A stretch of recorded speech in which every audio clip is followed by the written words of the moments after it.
श्री सच्चिदानंद सद्गुरु साईनाथ महाराज की जय।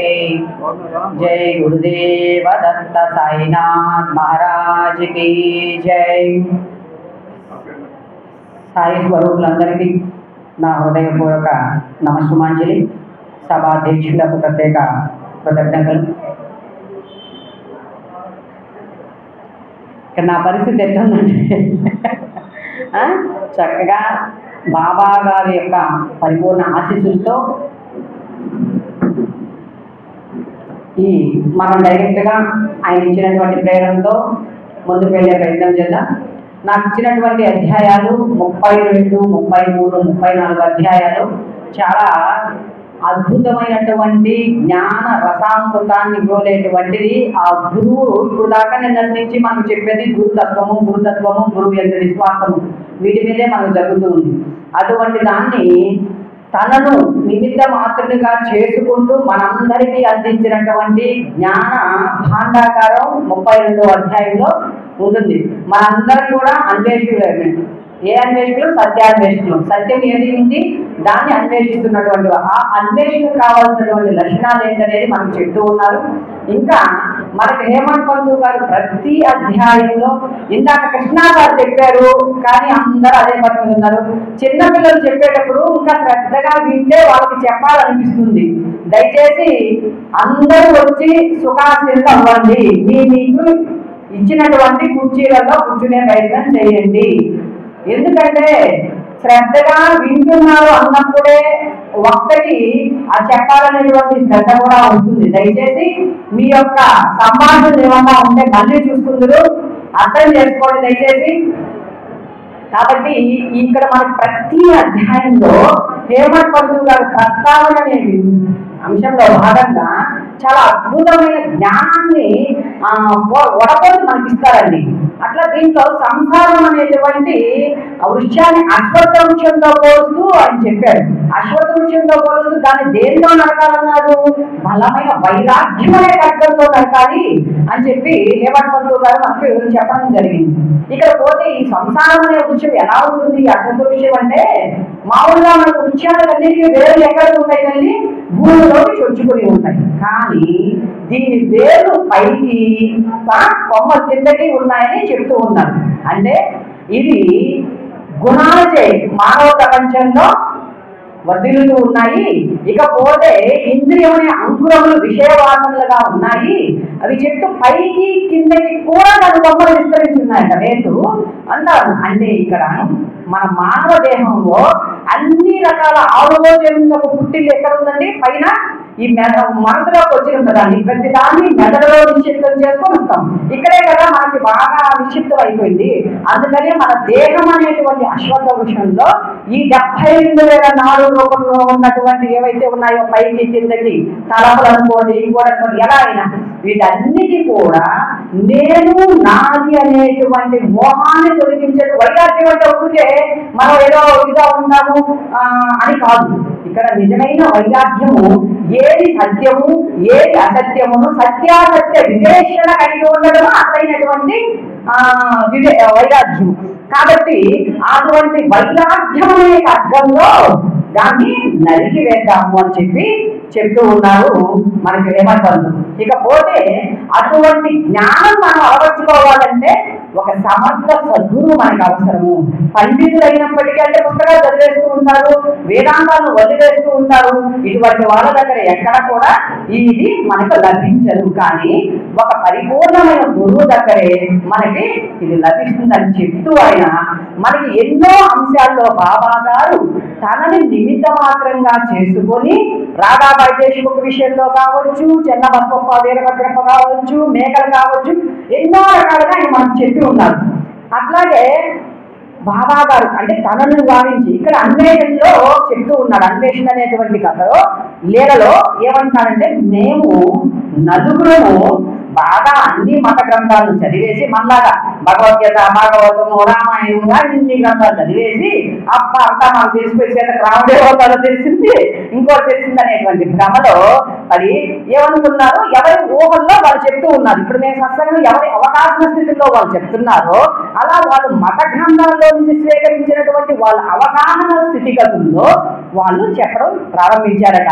ఏంటి, ఒక ఆయన ఏమన్నాడు, ఎవరిని వారే ఉద్ధరించుకోవాలి, ఎవరు ఇతరులను ఉద్ధరించరని చెప్పి ఒక ఆయన చెప్పాడు.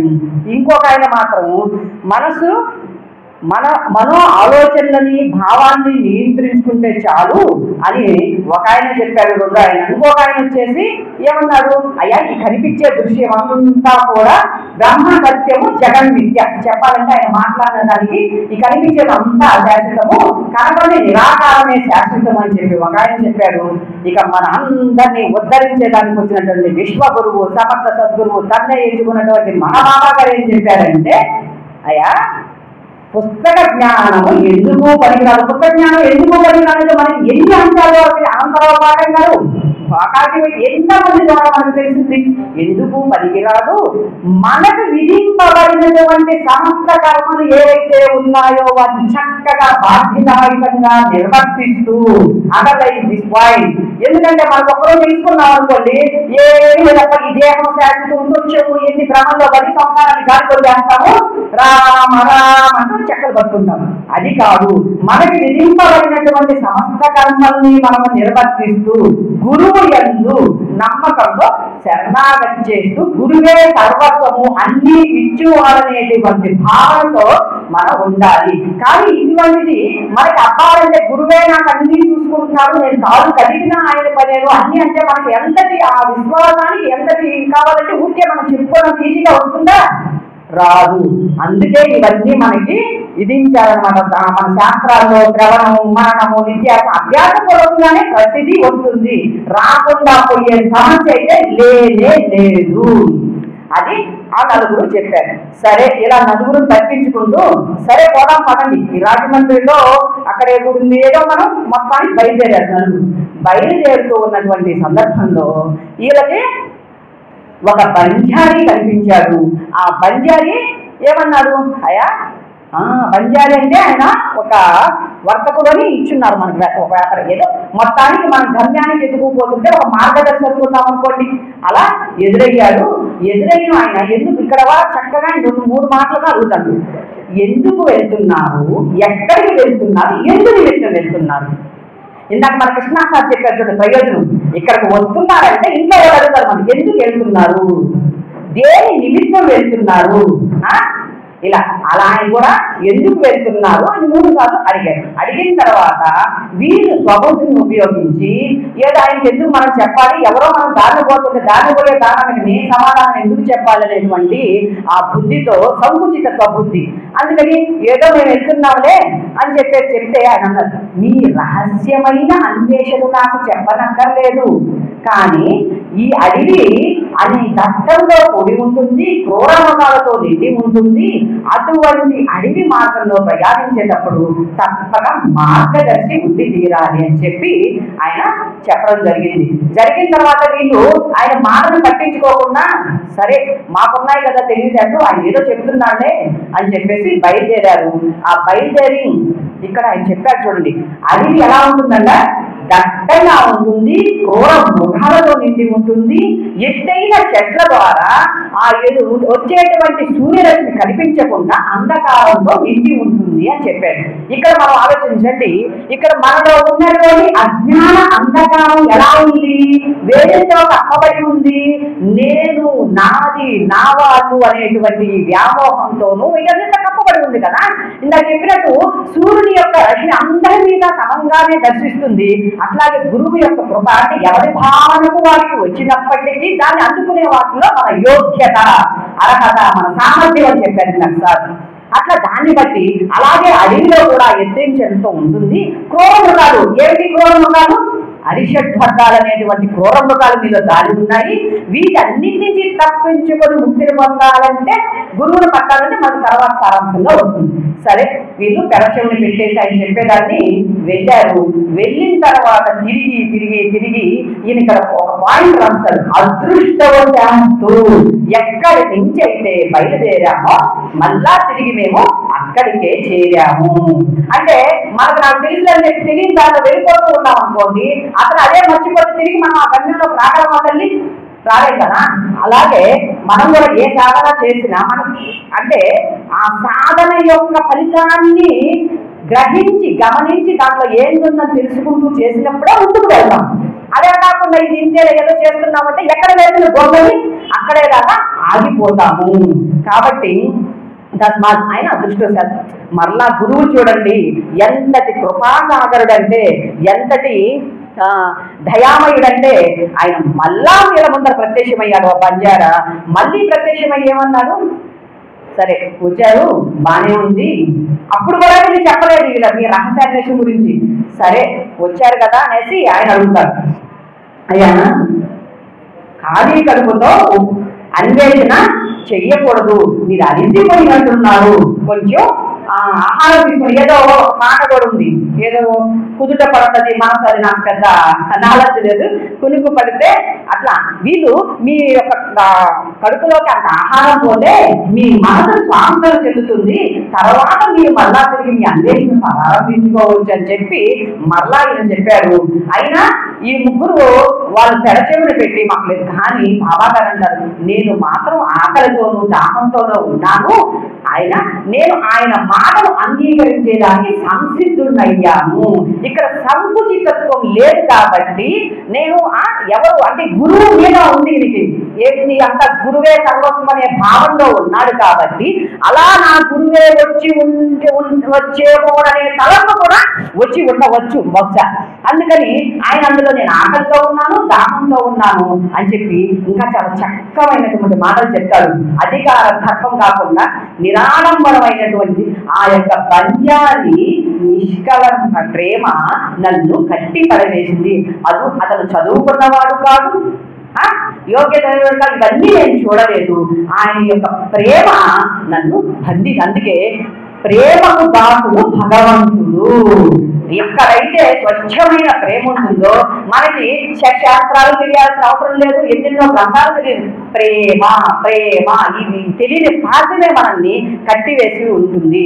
కాబట్టి ఆయన కట్టిపడవేసింది, అందుకని ఆయన దగ్గర నేను ఆహారం స్వీకరించాను, నా జీవనాలను సంతృప్తి చెంది నేను అలా కూర్చొని ఉన్నాను. కూర్చున్న తర్వాత అసలు మొదలయ్యింది. కూర్చున్న తర్వాత ఆ యొక్క విరాట్ స్వరూపం ఏదైతే ఉందో, ఈయన యొక్క గురువు నేను ఎవరైతే అనుకుంటున్నారో నా కళ్ళ ముందు నా సాక్షాత్ నా గురువే ప్రత్యక్షమయ్యారు అని చెప్పి బాబా చెప్పడం జరుగుతుంది. గురువు ప్రత్యక్షమైన తర్వాత ఆయన అన్ని విషయాలు అడిగారు, ఏంటయ్యా ఏం జరిగింది, ఏంటి ఎక్కడికి వెళ్ళి వచ్చారు ఏంటి, అప్పుడు ఈయన చెప్పడం ప్రారంభించాడు. అయ్యా జరిగిందంతా చెప్పాడు, మేము ఇలా ఇలా చేసాము. మనం కూడా అంతే కదా, పిల్లల్ని స్కూల్కి పంపించాము అనుకోండి, స్కూల్లో జరిగిన విషయాలన్నీ మనకు చెప్తారు. మనం ఎవరైనా ఒక పెద్దలు ఒక చోటుకి పంపించినప్పుడు వాళ్ళకి ఇంకోటి మీరు లేరు అక్కడ ఇలా జరిగింది ఇలా చేసామని చెప్పడం మన బాధ్యత. అలానే గురువు ప్రత్యక్షమైతే గురువు గారు మేము ఇలా చేసామండి, ఇలా తెలియకుండా పోయాము చెందాము, తర్వాత ఇలా జరిగింది, ఓకే సరే నా మీద నమ్మకం ఉందా, నేను చెప్పినట్టు చేస్తాను. ఈ ప్రబుద్ధులు ముగ్గురు పెద్దవారు పెట్టేసి మా ప్రయాణం మేము సాగిస్తామయ్యా అని చెప్పి వాళ్ళు వెళ్ళిపోయారు. బాబా మాత్రము ఆ గురువు చెయ్యి పట్టుకొని నడుస్తూ ముందరికి వెళ్ళాడు అన్న. ఆ వెళ్ళినప్పుడు నన్ను గురువు గారు తనతో పాటు తీసుకెళ్ళారు. చూడండి ఎంతటి అదృష్టం. ఆయన కనిపించాడు, సరే కనిపించిన దానికి ఇది శరణాగతి అయ్యాడు, రారా బిడ్డ అని చెప్పి హక్కును చేర్చుకోవాలంటే ఎంత మనలో ఆ హృదయగత శరణాగత భావం ఉండాలి. రానాయనని చెప్పి చేయబట్టుకొని తీసుకెళ్ళాడు. తీసుకెళ్ళి ఒక లోతైన బావి దగ్గరికి తీసుకెళ్ళాడట. ఆ లోతైన బావి దగ్గరికి తీసుకెళ్ళి ఈయనేం చేశాడు, మనకైతే ఒకళ్ళు తీసుకొచ్చి గురువు గారు ఏ బహుమతులు ఇస్తావు, ఇంకోటి ఏంటి మంచి పశుమనాలు కడతా, మనకి ఎంత తిన్న తృప్తి చాలే కదా, ఎంత తీసుకున్నా అని ఆయన ఎలా చెప్తే అలా చేస్తున్నా అక్కడ నుంచి తూచా మాట్లాడలేదు. ఉండదండి. ఇందాక సార్ చెప్పినట్టు గురువు దగ్గర ఎంత తక్కువ మాట్లాడి అంత జ్ఞానాన్ని మనం అందుకుంటాము అనేది మనం తెలుసుకోవాల్సిన విషయం. ఇక్కడ ఆయన తీసుకెళ్లారు, ఆ బావిలో కట ఏం చక్కగా దించి ఉండొచ్చు కదా, తల క్రిందులుగా దించాడట. తల క్రిందులుగా దించి చేతులు 2 కట్టాడు, కాళ్ళు 2 కట్టాడు, చివరికి ఇంకో చెట్టు కొమ్మ కట్టాడు. అది కూడా నీళ్ళలోకి దూర్చేసేయచ్చు కదా, నీళ్ళలోకి దూర్చలేదు. 3, 4, 5 అడుగులు ఉండేటట్లుగా పెట్టి చేతులు 2 కట్టేసి ఆయన వెళ్ళిపోయాడు. ఇలా కడుతున్నాను అని చెప్పలేదు, ఏమీ చేయలేదు. ఇది కూడా మన దాంట్లో వైద్యులైనా నిన్ను నమ్ముకోవడం చదివిలో ఒక చెట్టులో అహాకారాలు పెట్టేసిండేవాళ్ళు. కానీ ఆయన అలా చేయలేదు, చేయకుండా అలా ఉన్నాడు. తర్వాత 4-5 గంటలకు వచ్చాడంట గురువు గారు. నుంచి పైకి లాగుతూ ఎలా ఉంది అని అడిగాడు. అప్పుడు ఆయన అంటాడు, అటువంటి ఆనందాన్ని నా వంటి మూర్ఖుడు ఎలా వర్ణించగలడు అన్నాడు. ఇక్కడ వాస్తవానికి తలకిందులుగా చేసే ఆసనం ఒకటి ఉంది మనకి. యోగ అష్టాంగ యోగ మార్గాలు అభ్యసించే వాళ్ళకి అర్థమవుతుంది. దీన్ని శీర్షాసనము అంటారు. అంటే తల. ఇక్కడ వాస్తవానికి 2 అర్థాలు గోచరిస్తున్నాయి. ప్రపంచం మనము చూసేటువంటి విధంగా కాకుండా మరో విధంగా చూడగల దృష్టిని మనకి అందించేదారు గురువు గారి చర్య. శీర్షాసనం ద్వారా నీటి దగ్గర అలా వేయడం అంటే, శీర్షాసనంలో భౌతికంగా దేహానికి ఉపయోగకరమైన ఎన్నో ఉన్నాయి. కానీ ఆధ్యాత్మిక పరంగా మనం ఏం చెప్పుకుంటాం నిన్నటానికి, మనసు మనసు మనసు దీని గురించి ఎక్కడ చెప్తున్నాం. ఈ మానసిక శక్తి, ఆత్మస్థైర్యము 2 అంటే రక్త ప్రసరణ పైనుంచి కిందకి వెళ్ళి ఆ శిరస్సులో ఉన్నటువంటి అవంతా యాక్టివేషన్. అంటే నాకు అంత సైన్స్ రాదు, అంత చదువు రాదు. ఆ యాక్టివేషన్ జరిగేదానికి అవకాశాలు ఎక్కువ ఉంటాయి. ఇక్కడ పోతే ఏకాగ్రత పెరిగేదానికి కూడా ఉన్నాయి. అందుకని తనలో తను లయమయ్యేదానికి కావాల్సిన ఏకాగ్రతను, మానసిక స్థితిని, ఆత్మస్థైర్యాన్ని ఒక్క దెబ్బకు 3 పెట్టలు అన్నట్టుగా అంతటి అద్భుతమైన కొట్టండి బాబా చెప్పట్లు. సూక్ష్మంలో మోక్షం లాగా గొప్పగా ఇస్తే ఆకలి అవుతుంది బాబాయ్, మంచి పని చేయలేదు. అందుకని ఇలా చేశారు. చేసిన తర్వాత ఆయన చెప్పాడు. చెప్పిన తర్వాత బాబా అంటారు, ఇది చాలా అందమైన బడి. ఆయన గురువు గారి బడి గురించి ఎంత అందంగా చెప్పుకోండి. ఏనాడన్నా మనం చెప్పామమ్మా, మన అమ్మోళ్ళ ఇంటి గురించే మనం చెప్పము, మన గురువు గారి బడి గురించి మాత్రం ఏం చెప్తాము. మనం అనుకుందాము మన గురువు గారి బడి అంతకంటే అద్భుతమైంది. ఎందుకు అంటే మనం ఎలా ఉన్నా అనేక అరిషడ్ వర్గాల బారిన పడి అనేక రకాల వాళ్ళతో కొట్టుకుంటున్నా చేస్తున్నా, యా నువ్వంటే సరేనాయనా అని చెప్పి అంటున్నాడు. అన్నిటికీ కూడా మనం ఆమోదించి చక్రంగా సరిదిద్దగలటువంటి ఇంత అందమైన బడి కంటే ఇంకో బడి ఉందా? అందుకే ఆయన గురువు దగ్గర ఆ శరణాగతి, ఆ అందమైన బడి విలువను గుర్తించి చేసి అలా ఉన్నాడు. కాబట్టి విశ్వ గురువుగా ఈ రోజు విరాజిల్లుతూ విశ్వాత్మగా మన అందరికీ మార్గదర్శి ఈ రోజు ప్రపంచమంతా సాయి అని చూసే విధంగా తయారయ్యాడు. అందుకే ఆయన ప్రతిరోజు కొట్టు తల్లికి తగ్గ బిడ్డలు కండి, తల్లికి తగ్గ బిడ్డలు కండి. మేము అలా జల్లారంలోనే మొదలుతాం, కానీ మేము తల్లికి తగ్గ బిడ్డలు కాదు అనేటువంటి సంస్కారాలతో మనం ఉన్నాం. దయచేసి ఈ హృదయగత సంస్కారాలు తెగనరికేటువంటి సత్సంగాలను వింటూ మనం కూడా మారాలని ఎప్పటికీ. అందుకే నాకు చెప్పారు చూడండి, శాస్త్రాల్లో అన్ని చెప్పారు. సాక్షాత్తు శ్రీకృష్ణ పరమాత్మే చెప్పాడు, ఎవరి వారే ఉద్ధరించుకోవాలి అని. చెప్పేవాడు చెప్తాడబ్బా, వినేవాడు వింటాడు, ఆచరించేవాడు ఎవరు చేయొచ్చాలా? మీకు ఆకలి అవుతుంది, ఇదిగో ప్లేట్గా అన్నం తెచ్చిచ్చే తినాల్సింది మీరా, నేను తింటే మీ ఆకలి తీరుతుందా?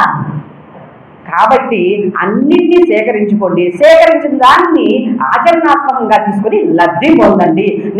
నాకు ప్రతిసారి మేము వచ్చి చెప్పడం కాదు, ఈ దేవగిరిలో సత్సంగం చెప్పే వాళ్ళు తయారై మమ్మల్ని పిలవండి, మేము వచ్చి అందరం వింటాం. అది ఎన్ని సంవత్సరాలు చెప్పిన అడిగిపోయిన టేబుల్ కాకులాగా మేము చెప్పడం, మీరేనో చప్పట్లు కొట్టడం, మేము మోతా ముల్లి సర్దుకొని మాస్టర్ గారు ఇచ్చే బొరుగులు సర్దుకొని మేము వెళ్ళడం. అలా కాదు. దయచేసి మీలో కూడా గొప్ప శక్తిమంతులు ఉన్నారండి. అసలు ఎంత శరణాగతి భావన, ఎంత సేవ, ఇవన్నీ ఉన్నాయి. మీలో నుంచి కూడా ఎదిగే వాళ్ళు ఉన్నారు. మళ్ళీ మనం వేరే దగ్గరికి వెళ్ళిపోతాం. కాబట్టి బాబా ఆ అందమైన బడి గురించి వర్ణిస్తూ చేస్తూ, ఆయనని చూడకుండా ఉంటే నా కళ్ళు మూతపడిపోయినా బాగుండేది.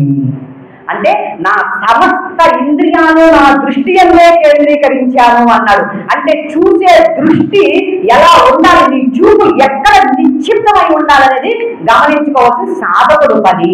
ఆ చూసే దృష్టి విధానం ఎలా ఉండాలి, ఎలా చూసినప్పుడు నాయందే దృష్టి కలవారికి అనేటువంటి ఏకాదశి సూత్రాలు ఉన్నాయి కదా, ఎంతవరకు సార్థకం చేసుకోగలం అనేది మనం గమనించుకోవాల్సినటువంటి విషయము.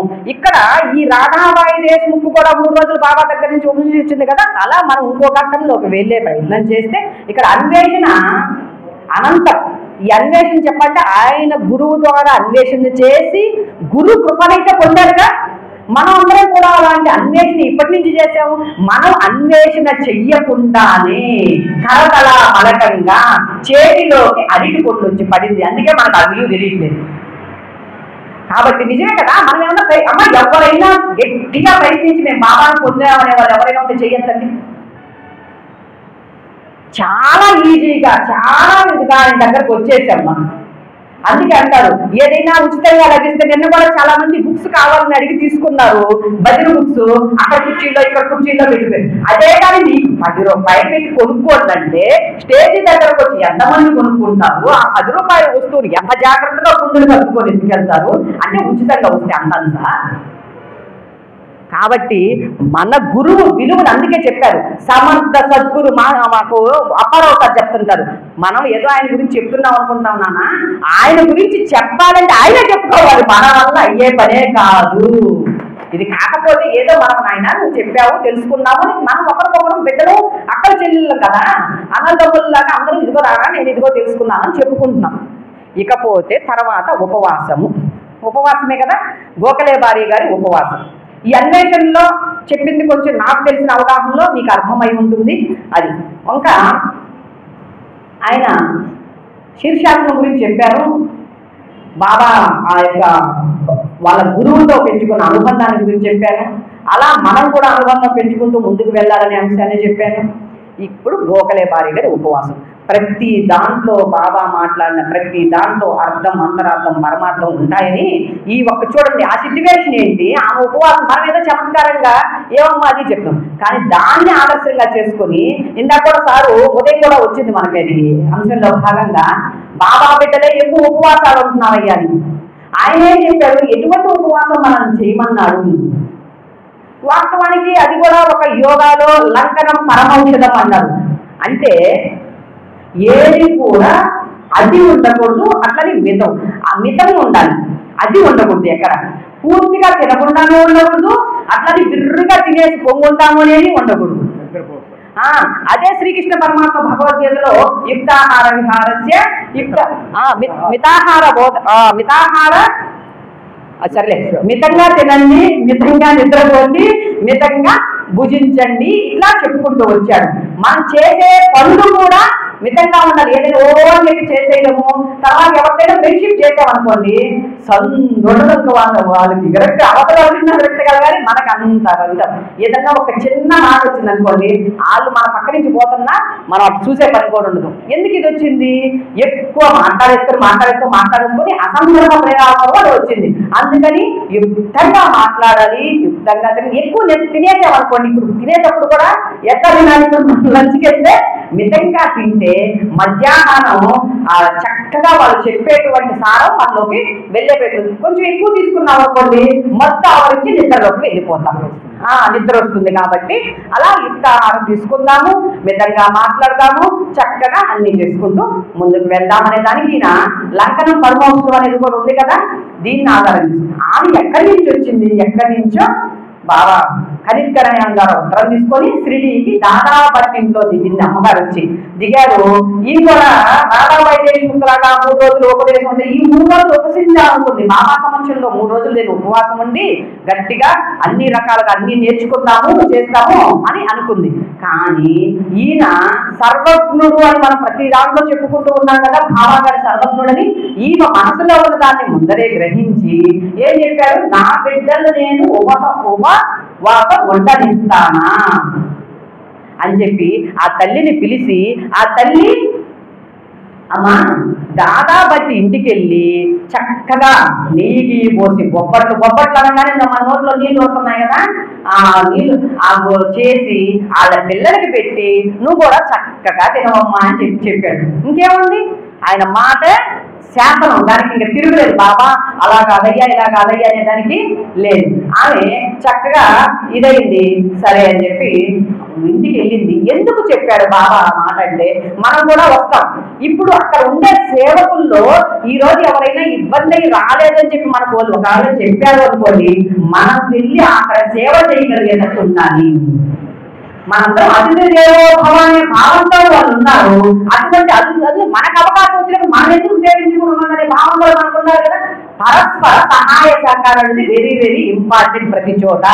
ఇక్కడ ఆమె స్త్రీలకు వచ్చేటువంటి ఆ నెలసరి క్రమంలో ఆ ఇంటి ఇల్లాలు బయట ఉంది కాబట్టి ఆయన మళ్ళీ మగవాళ్ళు చేసుకొని తినలేరు కదా. నువ్వు కూడా చక్కగా చేసి నువ్వు కూడా తిని ఏం చక్కగా వాళ్ళకి పెట్టు అంటారు కదా. నువ్వు ఆనందించు, ఇతరులకు ఆనందాన్ని పంచు. ఆ విధంగా ఆహారాన్ని పెట్టమని చెప్పి ఆ గోఖలే గారి ఆ భార్యకి చెప్పి, ఉపవాసము అనేది మనకి చెప్పినటువంటి అర్థం ఏమంటే, ఉపవాసము అంటే అత్యంత సమీపంలో ఉండటం. ఎవరికి సమీపంలో ఉండాలి? అత్యంత సమీపంలో మన హృదయంలో ఉన్నటువంటి భగవంతుడితో మనం ఆ వాసం చెయ్యాలి. మనము ఇక్కడ చిన్న కథ నేను ఒకటి చెప్తాను. పార్వతీ పరమేశ్వరులు వాళ్ళిద్దరు సంవాదంలో ఎన్నో అద్భుతమైనటువంటి పురాణాలను మనకు అందించారు. అట్లాగే ఒక రోజు ఒక సందేహాత్మకంగా తల్లి అడిగిందంట, స్వామి త్రేతాయుగంలో ఒక ఆకారం ధరించావు, ద్వాపరంలో ఒక రకం వచ్చావు, రాబోయేది కలికాలం అంటున్నావు కదా తండ్రి, ఇప్పుడు నీ నివాసం ఎక్కడ అంటే మనం చెప్తాం కదా, మంచు కొండల్లో ఉన్నాడు, ఇంకొకడు ఉన్నాడు. ఇప్పుడు భగవంతుడు ఎక్కడ నివాసం ఉండబోతున్నాడు అంటే, అమ్మా కలికాలంలో మనుషులు భలే తెలియగలరు, వాళ్ళలో తప్పితే చుట్టూరు ఉండేదాన్ని అంతా ఎదుగుతూ ఉంటారు. కాబట్టి నా యొక్క స్థానము వారి హృదయ పీఠమే అని చెప్పాడట. ఆ హృదయ పీఠమే అని చెప్తే ఇప్పుడు మనం చేసే పనులే కదా, మనల్ని ఆకర్షించేందుకు బాహ్య దృశ్యాలు అనేక రకంగా ఉన్నాయి. కాబట్టి మనం బయటే చూస్తున్నాము, బయటే ఆనందాన్ని వెతుకుతున్నాము. నిజమైన ఆనందం మనలోనే ఉంది అనే దానికోసం మనం అంతర్ముఖ ప్రయాణాన్ని మొదలు పెట్టాలి. అది ఆ మొదలు పెట్టాలంటే మనలోన ఉన్న అత్యద్భుతమైనటువంటి ఆ దైవీ గుణాలను అలవాటు చేసుకుంటూ మనలో హృదయ పీఠంలో ఆశీనుడైనటువంటి ఆ భగవంతుడు అందుకే చెప్తాడు, వీట్లాంటి వాళ్ళందరూ ఎప్పుడో మాట్లాడతారు, నీ లోపల ఉండి నీ అంతరాత్మగా ఉండి నిరంతరం నీతో సంపాదిస్తున్నారు భగవంతుడు. ఆయన ఎప్పుడు నువ్వు గుర్తిస్తావు? గుర్తించట్లేదు. మనం బుద్ధులు కదా, అందుకని గుర్తించాం. మనం చేయాలి, ఎవరో చెప్పాలి, ఎవరో చేయాలి, ఎవరో విస్తరణ కొట్టిస్తే మనం తిని ఆకలి తెచ్చుకోవాలి. మన కృషి ఎప్పుడు కృషితో నాంచి దుర్భిషం అన్నారు కదా, మన కృషిని మనం మొదలు పెట్టాలి. కాబట్టి భగవంతుడికి మనం అత్యంత సమీపంగా వెళ్ళాలి అంటే మన అత్యంతమైనటువంటి సాధన నామస్మరణ, సత్యంత పఠనము, మహాత్ముల దర్శనం. మహాత్ముల దర్శనంతో ఇంకా చెప్పారు కదా, అనేక రకాల కర్మలు ధ్వంసం అవుతూ వస్తాయి. ఇలా ఒకటి. ఇకపోతే గోఖలే బారిన తర్వాత మళ్ళీ ఇక్కడ బాబా ఇంకొక దాన్ని మొదలు పెట్టాడు, సర్కార్ అట. బాబా సర్కారు. ఆ బాబా సర్కార్ ఇప్పుడు మనం అంటే కదా మన సర్కార్ ప్రభుత్వం అంటే బాబా యొక్క దర్బారనొచ్చు, బాబా యొక్క అధికార పాలన అనొచ్చు, ఆ రాజ్య దర్బార్ అంటాం కదా అలా అనొచ్చు. ఆయన ఏమన్నాడు, నేను ఏదో పని కోసం, భుక్తి కోసం అంటే ఇప్పుడు ఒక్కొక్కరికి మనం ఇన్ని చేసిన బాబా భక్తులు కూడా ఎవరో ఒకరికి వాళ్ళ జీవన వృత్తి కోసం ఉన్నాయి కదా, అలాగే ఆయన అన్నాడు, నేను భుక్తి కోసం పనికి వెళ్ళాను. పనికి వెళ్తే నా యజమాని చక్కగా బట్టలు నేసే పనిచ్చాడంట. ఆయనకి ఎన్నో పనులు ఉంటే బట్టలు నేసే పనిచ్చాడు. నాకంటే ముందులో ఇక్కడ పనిచేసే దానికి ముగ్గురున్నారు, ఆ ముగ్గురు కూడా పనిచేస్తున్నారు. నా బట్టల అల్లిక పని నేను నాకు అప్పచెప్పారు పని. అందుకే ఫస్ట్లో కూడా నాకు చెప్పారు, మనకు విధింపబడినటువంటి కర్తవ్యాన్ని శ్రద్ధతో ఆచరించాలి. అదే నాకు ఇచ్చినటువంటి నా యజమాని పనిని నేను చక్కగా శ్రద్ధతో చేసుకుంటూ వచ్చాను. నా తెలివితేటలను, నా యొక్క పనిని గమనించినటువంటి నా యజమాని నాకు మిగతా వారితో పోల్చుకుంటే ఫస్ట్ ఆయన ఒక 50, 100 ఇది మనకు సంఖ్యలతో పర్లేదు ఇచ్చారు. వాళ్ళకి ఇచ్చినటువంటి వాళ్ళకి ఇచ్చే దాంట్లో 3 నాకు ఇచ్చారు. 600 రూపాయలు ఇచ్చారు నాకు. ఇచ్చి మళ్ళా నా తెలివితేటలకి నన్ను గౌరవించి సన్మానించారు. సన్మానించారు ఏం చేశారు, నాకు చక్కగా అన్ని ఇచ్చి సెల్లాలు ఇచ్చారు. మనం చెప్తాం కదా మనకి అంగారు పైకి పెట్టే ఇవన్నీ ఇచ్చారు. ఇచ్చిన దాన్ని ఆయన ఇక్కడ అంటారు, మానవుడు ఇచ్చింది సమితిపోతుంది, దైవం ఇచ్చింది శాశ్వతంగా నిలుస్తుంది అని. అంటే ఆయన ఆ దైవం ఇచ్చింది ఏంటి అంటే ఆయనకి ఇచ్చారట సెల్ల. ఇది మనకు కూడా కొన్ని ఇక్కడ సత్కారాలు జరుగుతాయి కదా. నాకు ఒక గుర్తు వస్తుంటుంది బాబాయ్, సత్కారాలు బాగా చెప్పారు, అందరు చప్పట్లు కొట్టారు, బాగానే ఉంది. ఈ బహుమతులు తీసుకెళ్తాము, ఇంట్లో పెట్టుకుంటాము. ఆ జ్ఞాపికలు చూసినప్పుడల్లా మనకు అనిపిస్తుంది దాన్ని పొందే అర్హత నీకు వచ్చిన దాని నుంచి వచ్చే తీయదనాన్ని ఆస్వాదించావు. కానీ ఎవరన్నా విమర్శిస్తే ఎవరికన్నా రావు అనుకోండి. దాని యొక్క దెబ్బల్ని అంటే ఒక నాణ్యానికి రెండు వైపులు ఎలా ఉన్నాయి అలా ఈయన వాళ్ళ గురువు గారు ఇచ్చినటువంటి వాటిని ఎక్కడా ఉపయోగించలేదంట. చూడండి, మనం అందుకే సాధన ఎప్పుడు చాలా గుప్తంగా ఉండాలి. సాధనతో వచ్చిన ఫలితం అంతా అత్యంత రహస్యంగా ఉంచుకుంటూ దాన్ని ఎక్కడ ఉపయోగించాలో ఎక్కడ వినియోగించాలో తెలుసుండాలి. అంటే గురువు గారు ఆయన ఇచ్చినటువంటి వాళ్ళ యజమాని ఇచ్చినటువంటి మనకు తెలిసినంత వరకు మనం అనుకుంటాం ఆయన యోగత్వంలో కదా పండిపోయిన వాడు బాబా, యోగ సిద్ధులు అష్టసిద్ధులు ఏదో ఇచ్చి ఉండవచ్చు. అటువంటి అంటే ఆయన అన్ని ప్రదర్శించబడినట్టు, కానీ ఎక్కడ బాబా ఏ మహిమల్ని ప్రదర్శించలేదు. ప్రదర్శించకుండా చిన్న చిన్న కథల ద్వారా చిన్న చిన్న భక్తుల ఉపదేశాల ద్వారా మాత్రమే మనం తీర్చిదిద్దారు. కానీ మహిమలకు ఆయన ఎక్కడ ప్రాముఖ్యతను ఇవ్వలేదు. కాబట్టి మనం కూడా సాధన చేస్తూ ఉంటాం. ఎవరైనా కనిపించారు, అబ్బా నేను గంటలు 5 గంటలు ధ్యానం చేస్తాను, ఆ ధ్యానంలో అలా గాల్లో పైకి లేచాను. ఎక్కడికి నువ్వు లేచింది అంటే యోగ రహస్యాన్ని నిక్షిప్తంగా ఉంచుకోవాలి. ఆ నిక్షిప్తంగా ఉంచుకున్న దాన్ని ప్రదర్శించకపోతే అసలైన దర్బార్లో నిన్ను ఇంకా పై అంతస్తులకు తీసుకుంటారు. ఈ ఎప్పుడైతే మనం ప్రదర్శించడం మొదలు పెట్టామో ప్రదర్శించినప్పుడు మన చుట్టూరు భజన బృందం తయారవుతుంది. ఆ భజన బృందం తయారైనప్పుడు మనం పొగుడుతూ ఉన్నప్పుడు అవి అంతా ఫస్ట్ లో చాలా మధురంగా ఉంటాయి. ఫస్ట్ లో కొద్దిగా జాగ్రత్తగా ఉంటాం. కానీ అదే చెప్తారు కదా, మాయ మాయ మాయ. ఆ మాయ ఆవరించిన తర్వాత మనం ఏమీ చేసేది ఉండదు. కాబట్టి తస్మాత్ జాగ్రత్త జాగ్రత్త జాగ్రత్త. ఇందాక నేను బాబాయ్ ఉత్తిష్ట ఉత్తిష్ట జాగ్రత్త అని చెప్పారు. కాబట్టి మనం ఆధ్యాత్మిక మార్గంలో కత్తి మీద సాము వంటి జీవితంలో ప్రయాణించామంటే చిన్న విషయం కాదు. ఆయన మనం ఎంచుకున్నాడంటే అంతకంటే చిన్న విషయం కాదు. ఎంచుకున్న దాన్ని సార్థకం చేసుకొని మరలా జన్మ లేనటువంటి స్థితికి అది మనం ఒక బాధ్యత తీసుకొని జన్మ తీసుకొచ్చేది వేరు. మళ్ళీ ఈ జనన మరణ చక్రంలో ఈ సంసార కోపంలో ఇరుక్కోకుండా వెళ్ళేలాగా ఉండడం అనేది వేరు. కాబట్టి తర్వాత బాబా యొక్క సర్కారు అర్థమైందా? బాగుందా? ఏదో బాగుందిలే కానీ సోది అన్నట్టుంది, మీ పని ఎందుకు మేము వెళ్ళిపోతామని చెప్పి. సరే, ఓకే. ఇకపోతే ఊది మహిమ 33వ అధ్యాయం. ఈ 33వ అధ్యాయంలో ఊది మహిమలో నిన్న మనకు వచ్చాయి. బాబా గారు వాక్కు ద్వారానే వాళ్ళలో ఉన్నటువంటి వ్యాధులు నిర్మూలింపబడినటువంటి ఘట్టాలు. ఇక్కడ ఊది మహిమను మనం ఎంచుకుంటే బాబా మనకి శ్రద్ధ సబూరి అనేది ఏ విధంగా అయితే చెప్పారో దక్షిణ ఊది ఇవి రెండు కూడా అలానే బాబా గారి యొక్క బోధనలో వారు ఆచరించినటువంటి వాటిల్లో మమేకమై ఉన్నాయి. అట్లా దక్షిణ వచ్చి ఏం చేస్తుంది? త్యాగ గుణాన్ని నేర్పిస్తుంది అని చెప్పి మనకి 14వ అధ్యాయంలో వస్తుంది. ఇది ఇక ఊది అంటావా, ఊది వైరాగ్యాన్ని అందిస్తుంది. ఆ ఊది ఎటువంటిదండి? ఊది అన్ని రకాల అవిసులు బాబా మొదటి నుంచి షిరిడీలోకి వెళ్ళినప్పటి నుంచి ఇప్పటికి కూడా మండుతూ ఉంది కదా అది ధుని. ఆయనకి ఇక్కడ ఈ బాబా సర్కారుని ఈ ఊదిని మనం అనుసంధానం చేసుకోగలిగినట్లయితే ఆయన బట్టలు పనిచ్చాడన్నారు కదా బాబా, మనలాంటి బట్టలు పనిచ్చాడు. ఒరే ఇగో ఆయన వీళ్ళందరూ ఇంకొకసారి చెప్పాడు, వీళ్ళందరూ మనం బాబా ఆయన కాకాజీ వద్య బాబాకు చెందిన వారు అని. అట్లాగే ఇగోరే ఇన్ని వస్త్రాలు నీకు అప్పుతున్నానంటే ఇది ఒక దగ్గర ఒక రీసెర్చ్ చేసి ఒక ఆయన చెప్పాడండి. ఒక ఆత్మ భూమి మీద జన్మ తీసుకోవాలంటే కొన్ని లక్షల ఆఫర్లు కొట్టుకున్నాయి. ఇప్పుడు ఏదైనా ఆఫర్ పెడితే నాకే ముందర మళ్ళీ ఆఫర్ అయిపోతే బట్టలు దొరకవని చెప్పి మనం పోతాం చూడు స్త్రీలు. ఏదైనా ఆఫర్ పెట్టారంటే బాల్ దిగిపోతాం అనమాట. ఎవరో 1500కి 2 చీరలు అంటారు అనుకోండి.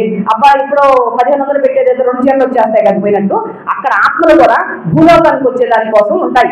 ఆ భూలోకానికి వచ్చినట్టు అన్నింటినీ ఉద్ధరింపబడిపో. ఈ భవానమ్మ ఈ కార్యక్రమం చేస్తాను నీ తోడుండాలి, ఈ తోడు చేస్తాను, ఈ శకుంతలం మాట్లాడాలి నీ తోడుండాలి, కృష్ణ గారి ఇట్లా అన్నిటిని మనందరినీ అప్పగించాడు. ఈ దేహాలనే వస్త్రాలు ఆయన అప్పచెప్పారు. ఆ దేహాలనే వస్త్రాలతో లోపల ఉన్నటువంటి ఆ దివ్య ఆత్మకి ప్రబోధాలు చేసి ఇక్కడ వైరాగ్యం అన్నారు కదా ఊది. ఆ ఊదిని అనేక రకాల అవిసెలు వేస్తాము, అది బూడిదైపోతుంది, చేస్తుంది కదమ్మా. ఎన్నెన్నో వస్తువులు దాంట్లో వేస్తాం. అంత దాకా ఎందుకు, ఈ పంచభూతాత్మకమైనటువంటి దేహం బాగా ఇంకోటి కూడా చెప్తారు దాంట్లో పక్కన దాంట్లో. నా దగ్గరకు వచ్చి నా గురువు తీసుకో అంటారు, కానీ నా దగ్గరకు వచ్చే వాళ్ళందరూ అదేదో అంటారు కదా, అంటూ ఉన్నారు. కానీ అదే ఇవ్వు తేతే అంటే ఇవ్వు అయ్యా నాకు ఇవ్వు ఎన్ని ఇచ్చినా మనకు తృప్తి తీరటం లేదు. ఆ తేతే అంటూనే ఉన్నారు. కానీ నా ఖజానా నిండుగా పొంగి పొరులుతూ ఉంది, తీసుకోపోయేదానికి సుఖ. కానీ నాకు తెలిసి ఒక రేగేకి ఇచ్చారేమో కదా బాబాయ్, నా ఖజానా తాళం చెవులు ఇవ్వు అని చెప్పి ఆ రేగేకి ఇచ్చినట్లు మనకు ఒక ఘట్టంలో ఏదో చదివినట్లు గుర్తున్నాం. అది అట్లా ఖజానా తాళం చెవులు ఉన్నాయి అని చెప్పి చెప్తూ ఇంకంటారు. నా సంగతి అట్లా వినండి, చెప్తూ ఉన్నాను, వింటూ ఉన్నారు, బాగానే ఉంది. నేను ఇక్కడ కూర్చొని రమణ మహర్షి కూడా అంటారంట, లాస్ట్ లో ఆయనకి శరీరం అంతా ఇదైపోయినప్పుడు జ్యూస్ ఇస్తారంట వాళ్ళ శిష్యులు. ఇస్తే అది వాంతి చేసేసుకుంటారంట స్వామి. అయ్యో ఇది కూడా ఆహారం ఆయన లోపలికి పోలేకపోయింది అంటే అప్పుడు ఆయన బాధపడ్డారంట. చెప్తారు బాధపడుతూ, ఒరే ఇన్ని రోజులు నేను మీకు ఇచ్చినటువంటి ఆ జ్ఞానాన్ని కూడా మీరు ఇలానే తీసుకున్నట్టు తగ్గేస్తున్నారు అని చెప్పి అని చెప్తారంట. అట్లాగే మనకి ఇక్కడ అది సందర్భం మళ్ళీ గుర్తొచ్చింది కాబట్టి వెనక్కిపోయాను, మళ్ళీ ముందరికి వస్తున్నా. ఊది అట్లా ఇది పంచభూతాత్మ శరీరం గాల్లో కలిసిపోతుంది, చెందుతుంది. నేను ఎక్కడో కూర్చుంటాను అన్నాడు. ఎక్కడో కూర్చుంటాను అంటే ఆయన వస్తున్నాడు జన్మ, కానీ మనం గుర్తించగల శక్తి సామర్థ్యాలు మనకున్నాయా? లేవు కదా. మేకలుగా వెళ్ళే వాళ్ళు కానీ వాళ్ళు గుర్తించారా? బాబానే గుర్తించి వాళ్ళని ఇచ్చేశాడా? కాబట్టి జాగ్రత్త, వచ్చిన దాన్ని సార్థకం చేసుకోండి అని చెప్తున్నారు. ఇక్కడ ఊది అశాశ్వతమైంది జీవితము. ఈ అశాశ్వతమైన క్షణమంగళమైన జీవితంలోనూ అన్ని ఇదే శాశ్వతం అని చెప్పి పట్టి కూర్చోకు అని చెప్తూ అశాశ్వతమైన దాని వెంట పరుగులు తోలుతున్నాం. ఇదే నా దేహమే శాశ్వతము, దీంతో వచ్చిన బంధాలే శాశ్వతము, ఇంకోటే శాశ్వతం అని అనుకుంటున్నాము. ఆయన అందరికి వచ్చిన వాళ్ళకి ఇదిగోంటారా నాయన, ఇట్లా అంతా కలిసి బూడిదైపోతుంది, ఈ వస్తువులు కనిపించేటువంటి దృశ్యమానం అంతా బూడిదైపోతుంది అనేటువంటి ఒక స్పృహను మనకు కలిగిస్తూ మనం ఎరుకుతో ఉన్నట్లని చెప్తూ ఆయన ఊది యొక్క విధానాన్ని తెలియజేశారు. ఇక్కడ నారాయణరావు మోతి అనేటువంటి ఒక భక్తుడు, ముఖ్యంగా బాంద్రా కుమార్తె, ఇట్లా జామ్నేర్ లీలా ఇవన్నీ ఉన్నాయి. ఆయనకి మోతీరామ్ అనే రామ్జీకి వాళ్ళ స్నేహితుడు, ఆయన ఒక దగ్గర పని చేస్తుంటాడు. రా నాయన నువ్వు దాన్ని సేవ చేయొద్దు, నువ్వే సొంతంగా పెట్టుకోరా నాయన, దుకాణం నువ్వే సొంతంగా ఆనందాశ్రమం అనే హోటల్ ఓపెన్ చేశారు. ఆనందాశ్రమం అనే హోటల్ ఓపెన్ చేసిన తర్వాత ఆయన కొద్ది రోజులకి ఆయన యొక్క స్నేహితుడికి తేలు పుడుతుందట. తేలు పుట్టినప్పుడు ఆ తేలు ఎలా అంటే ఆ సమయానికి, ఇప్పుడు కదా మన షిరిడీకి వెళ్తే ఊదీలన్నీ ఉన్నాయి, అప్పట్లో ఊదీ లేకపోతే ఆయన భావన, ఇక్కడ భావన అనేది చాలా ముఖ్యం. తన పటాల దగ్గర ఎదిగించినటువంటి కడ్డీలు కూడా ఏదైతే ఉందో దాన్ని భావాఊదిగా భావిస్తూ బాబా యొక్క నామస్మరణ చేస్తూ ఆ తేలు పుట్టిన చోట పూసారంట. అది తగ్గిపోయింది. ఇక్కడ ఏమర్థమవుతుంది దీని ద్వారా మనకి, మనలో ఉన్న భావన, ఆ విశ్వాసం, అంటే ఇది బాబా ఊది అనేటువంటి భావంతో పాటు ఆయన నామస్మరణ చేస్తూ విశ్వాసం. ఇక రెండోది వచ్చేసి బాంద్రా కుమార్తె, అది నానా సాహెబ్ చంద్రకర్ ఎక్కడో ఉంటారు, ఊది పంపించే దానికోసం అని చెప్పి అనుకుంటే ఆయన అప్పుడు రైల్వే స్టేషన్ దగ్గర ఉంటే ఆయన ఏం చేస్తాడు, భూమిలో ఉన్న మట్టిని తీసి ఇక్కడ తన భార్య ముద్రను పెట్టాడు. వాళ్ళకి పంపించిన ఇక్కడ ఇది ఇక్కడేమో పేరు కాటికి ఆయన పూశాడు. ఆ బాంద్రా కుమార్తెకి ఆ ఊరిని ఆ శిరస్సుని పెట్టాడు. ఎప్పుడైతే పెట్టినాడో ఆ క్షణంలోనే అంటే అది తగ్గింది అని చెప్తారు. ఇక జామ్నేర్ లీల, మన జామ్నేర్ అంటే కొద్దిగా మళ్ళీ ఇక్కడ సమయం అయిపోయిందనేసి వస్తుంది, అందుకని విశ్వాసం. జామ్నేర్ లీల బాబుగిరి బువ ఉంది కదా, బాబుగిరి బువ అని బాబా, ఆయన నానా సాహెబ్ చంద్రకర్ బాబాకు అత్యంత ప్రియమైన భక్తుడు, ఎంతో మంది భక్తులు ఆయన దగ్గరికి చేసినటువంటి వారు. అటువంటి నానా సాహెబ్ చంద్రకర్ కుమార్తె మైనతాయి ప్రసవ వేదనలో ఉన్నప్పుడు ఆయన అక్కడ 3 రోజులు పడిందంటండి. ఆ తల్లి 3 రోజులు ప్రసవ వేదన పడుతూ ఉంటే ఈవిని ఆ రోజు బాబుగిరి బువ వెళ్తూ ఉంటే నాయన ఆయన ఏమన్నాడు, ఊది ఇచ్చి అక్కడికి పోతుంటే నా దగ్గర కొద్దిగా పైకం ఉంది అని చెప్పి ఆయన చెప్తాడు. బాబుగిరి బాబాని రామ్గిరి బువ అయితే ఈయన పేరు, బాబా గారు బాబుగిరి బువ అని పిలిచేవాడు. సరే ఎలాగోలని చెప్పి శ్యామాకు చెప్పి మాధవాడకర్ రాసినటువంటి ఆ యొక్క ఏదైతే ఉందో ఆరతి సాయిబాబా అనేటువంటి అని రాసి కొంత ఊది ఇచ్చి అన్నీ సమకూరుతాయినైనా నువ్వు బయలుదేరు అని చెప్పి పంపించాడు. పంపించిన తర్వాత ఈయన వెళ్ళాడు, ఆ ప్రదేశంలో దిగాడు. దిగిన దగ్గర ఆయన కొంచెం అక్కడి నుంచి 30 మైళ్ళలో ఎంతో ఉంది. ఈయన దగ్గర 2 రూపాయలు మాత్రమే ఉంటుంది. ఉంటే ఆయన అక్కడికి వచ్చినప్పటికీ ఇప్పుడు ఎలా చేయాలి, రాత్రి అయ్యింది దిగేసరికి. దిగితే ఎలా చేయాలి ఏంటి అని ఆలోచిస్తున్న సమయంలో ఒక టాంగావాడు వచ్చి ఇక్కడ చూడండి, ఆయన పేరు రామగిరిబువ, కానీ ఈయనేమన్నాడు, బాపుగిరిబువ ఎవరు అని అడిగాడు. బాపుగిరిబువ ఎవరంటే మనమేదో ఇప్పుడు పాపం చదువుకున్నాం కానీ తెలియకల్లో అయిపోయాం కాబట్టి అబ్బా ఇది బాబానే అని మనం గుర్తించాడు. కానీ ఆయనకి అప్పుడు అంత స్మృతి అంత ఇది లేదు. ఆయన సరేనయ్యా నేనేను అని చెప్పి నానాసాహెబ్ చంద్రకర్ మీకోసం టాంగా పంపించారు రండి అని చెప్పారు. చక్కగా టాంగా ఎక్కారు, బయలుదేరి మాట్లాడుకుంటూ పోయినారు. అదేదో వ్యాహారికి భోజనం చేయమన్నాడు. ఈయనెవరో ఏదో డబ్బా ఎందుకు వచ్చిందని చెప్పి ఆహారం తీసుకోలేదు. అయ్యా నేను గద్వాహ దేశపు క్షత్రియుడిని, ఏమి ఇబ్బంది లేదు మీరు భుజించవచ్చు అని చెప్పారు. సరే అని చెప్పి ఆ నానాసాహెబ్ చంద్రకర్ ఇంటి దగ్గర తీసుకెళ్లి పెట్టారు. పెట్టిన తర్వాత టాంగా ఎటపోయిందో పోయింది. నానాసాహెబ్ ఇంటికి వెళ్ళారు, హడావుడిగా తీసుకెళ్ళి ఆ ఊదిని ఇచ్చారు. ఆ ఊదిని ఇచ్చిన తర్వాత అక్కడ ఆరతపాటాయి తీసుకొని ఆయన త్వరగా బాబాని ప్రార్థించి ఆర్తించి అమ్మ దగ్గరికి వెళ్ళి అమ్మదని ఊదిలేసి తాపడం జరిగింది. తర్వాత ప్రసవ వేదన.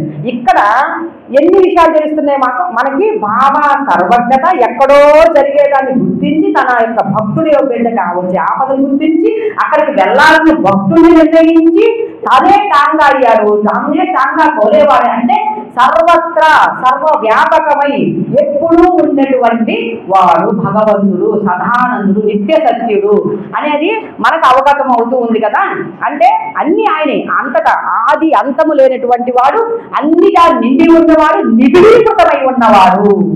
అంటే జడమైన దాంట్లోనూ జడవ కానివటువంటి దాంట్లో అన్నింటిలో ఉన్నవాడు అనేది మనకి మైనతాయి ద్వారా అర్థమవుతుంది. ఇకపోతే బాబా గారు నారాయణరావు అనేటువంటి జబ్బు వచ్చినటువంటి ఒక వ్యక్తికి ఆయన బాబాని సశరీరంగా ఉన్నప్పుడు 2 సార్లు దర్శించుకున్నారు. బాబా గారు దేహ త్యాగము చేసి అనంతుడైన తర్వాత దర్శించాలనేటువంటి ఆలోచనలో ఉన్న ఆయన వెళ్ళలేకపోతాడు, జబ్బును పడతాడు. ఆయన ఇప్పుడు చెప్పినట్టు స్వప్న దర్శనంలో వస్తాడు. అయ్యా ఏం కాదు, కుదురు పడుతుంది, వారం రోజులు వేస్తాం అంటే ఈ నెల మనకేం తెలియజేస్తుంది. బాబా అంటే మన షిరిడీకి వెళ్తే చూస్తారు, బాబా ఒకప్పుడు ఉన్నవారు, ఒకప్పుడు లేనివారు కాదు, ఎప్పుడు ఎల్లవేళల సర్వకాల సర్వావస్థల ఎందుకు సార్ చెప్పాడు మనకి. ఫస్ట్ ఏమని ద్వాపర యుగంలో మనకు తెలుసు కాబట్టి ఒకటిగా అనుకున్నాం. మనకేం తెలిస్తే సృష్టి ఆది ఎప్పటి నుంచి ఉంది. అందుకే లింగోద్భవం చేసుకున్నాం కదా మనం శివరాత్రికి మొన్న. సృష్టి అంతము ఆది మనకేం తెలుసు. ఆది అనంతములకు అనుభూతమైనడు ఆధ్యాంత రహితుడైనటువంటి వాడు సాయినాథుడు అనేది మనకి తెలియజేస్తూ ఉంది ఆ స్వప్న దృశ్యము. ఇక బాలభువా వస్తున్నారు. ఈయన ఫోటో నా ఫోటోకు భేదం లేదు. ఎందుకని ఆయన 4 సంవత్సరాల కాడ ఎప్పుడో ఆయన నమస్కరించారు. బాబా దగ్గరకు వస్తే బాబా ఆయన చూడగానే ఇక్కడ మనకి అంటే నిన్న బాబాయ్ గారు కూడా చెప్పారు ఏమని, ప్రతి చోట బాబా యొక్క సర్వజ్ఞత్వము, సర్వాంతర్యామితత్వము, సచ్చిదానందత్వము, సర్వవ్యాపకత్వము, సర్వసమర్థత్వము ఇవన్నీ కూడా ప్రతి దాంట్లో ప్రకటితం అవుతూనే ఉంటాయి. ఇందు కలగా అందు కలగని అన్నట్టు ప్రతి చోట మనకి ఆ చూసేటువంటిది, వినేటువంటిది, మనం అర్థం చేసుకున్నటువంటి సామర్థ్యత ఉంటే ప్రతి చోట ఆయన యొక్క అద్భుత గుణాలు మనకి తెలుస్తూ ఉంటాయి. ఇక్కడ ఈయన నాకు 4 సంవత్సరాల నుంచి తెలుసయ్యా ఈయన అన్నాడు. తెలియదు ఏంటి, నేను ఇప్పుడే మొట్టమొదటి షిరిడీకి వచ్చాను కదా, ఈయన నాకు తెలియదు ఏంటి అంటారు. అప్పుడు 4 తర్వాత మళ్ళీ గుర్తు చేసుకుంటే 4 సంవత్సరాల కిందట ఆయన నమస్కారం చేసినటువంటి. ఇక ఏదో కథల్లో మనం పెద్ద పిచ్చుక మేఘశ్యాముడు అని చెప్తాం కదా, అలా ఇంకో పిచ్చుక అప్పాసాహెబ్ కులకర్ణి. ఆ కులకర్ణి వచ్చేసి భివండిలో ఉన్నాడు, చేస్తాడు. ఆయన పర్యటన మీద నిమిత్తం పోతాడు. ఒకరోజు వాళ్ళ కుటుంబానికి వాళ్ళ దగ్గరికి ఒక ఫకీర్ వచ్చి మధ్యాహ్నం సమయంలో నాకు డబ్బులు ఇవ్వండి అంటారు. డబ్బులు ఇవ్వడంతో అప్పుడు ఆమె అడుగుతుంది, మీరు ఆ స్వప్నంలో చూసింది, మీరు బాబావారా? కాదు, నేను ఆయన సేవకుడను అని చెప్పాడు. ₹1 ఇచ్చింది. తర్వాత ఊది తీసుకొని వెళ్ళిపోయాడు ఆయన. తర్వాత ఈయనకి అక్కడ గుర్రం జబ్బు పడుతుంది. ఆ పర్యటన సఫలీకృతం కాక ఇంటికి వచ్చేస్తాడు.